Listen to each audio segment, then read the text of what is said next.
Last week, I returned from Israel from what I believe was my 50th visit to the state of Israel. I absolutely love Israel. I love everything about it.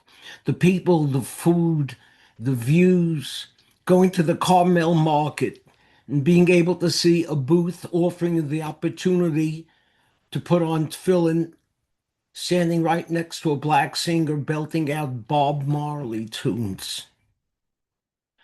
I just love it all.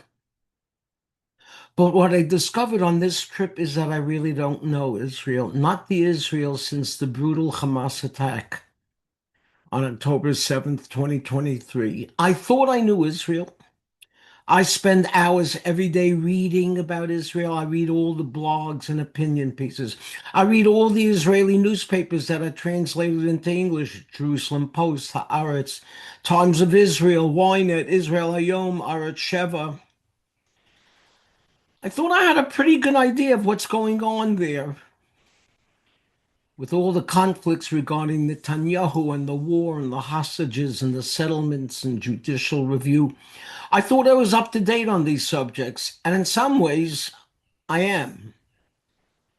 But after this visit, I realized I don't know what's going on regarding the people of Israel, what their day-to-day lives and thoughts are all about. I didn't know it until it happened to me. How it feels in the middle of the night to have a siren go off warning that a missile is heading towards you. I didn't know until I heard it from the vice president of Bar Ilan University describing what life for the students is like, never knowing if they're going to be called back into the reserves while school's still in session. As someone once put it, we don't know the effect of the longer time the students have to spend away from their studies and careers and wives and children, the financial and emotional and physical harm that it causes to the soldiers and their families. We don't have friends whose careers have collapsed due to the war. We don't see wives who are buckling under the strain of absent husbands and children developing behavioral problems. We don't have friends whose children have been mutilated in combat. I thought I knew, but I didn't. But then again, how can I know? There's a huge difference about hearing about something from actually seeing it.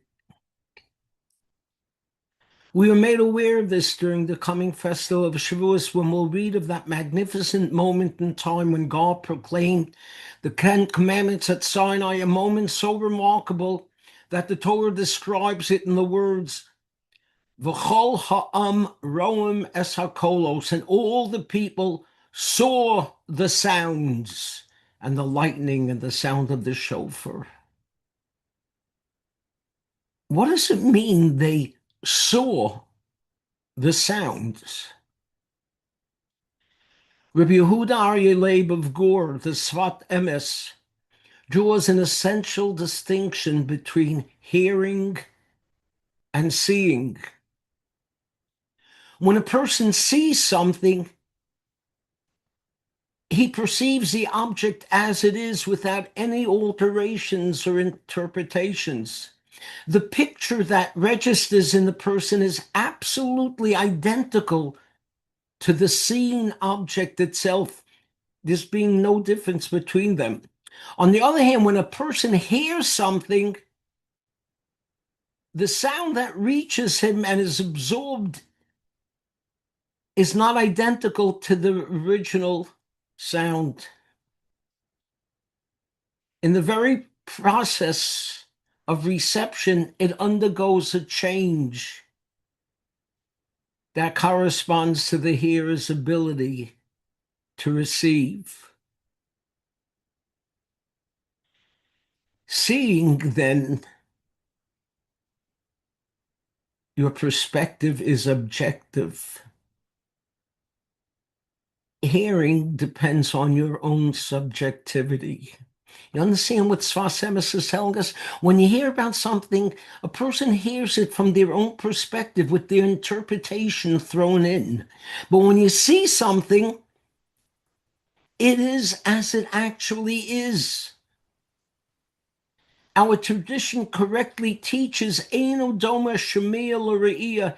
Hearing is not comparable to seeing. Seeing is believing. It confronts you with the truth. We American Jews read and hear everything about what's going on in Israel, but we hear it from our own perspective. But from here, we can't really see it as it's happening. We can't really experience it. We can't feel what it's like to be living through it.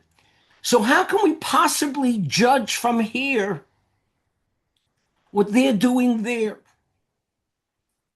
Can we possibly know how it feels to have five of your grandchildren serving in reserve duty at this time, as a friend told me she's experiencing?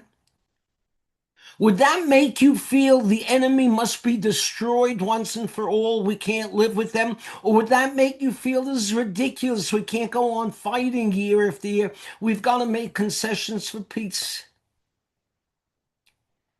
There's no way from here that you can know how it feels there.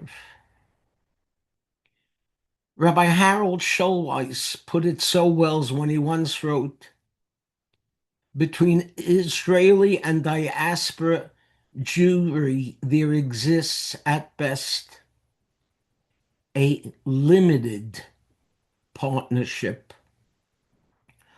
Or as someone once put it, there's a story of a chicken and a pig who are walking down the street when they see a sign in a restaurant window, ham and eggs for breakfast. The chicken is calm, but the pig panics. The chicken asks the pig why he is so upset, and the pig explains, from you, they want a donation. From me, they want a commitment.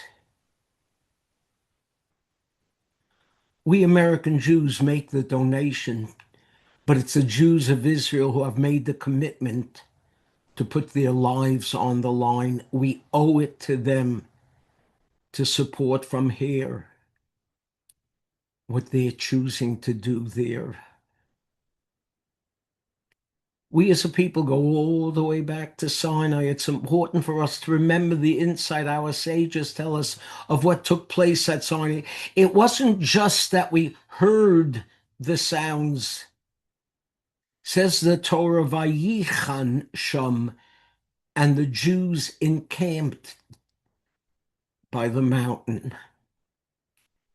And our sages point out that this word Vayichan is in the singular. Why? Because the Jews stood at Sinai, Ki'ish echad belev echad, like one man with one heart. Let all of us as Jews, religious and secular, Ashkenazic and Sephardic, American, Israeli, stand united as one, with one heart. Shabbat Shalom and Chag Sameach.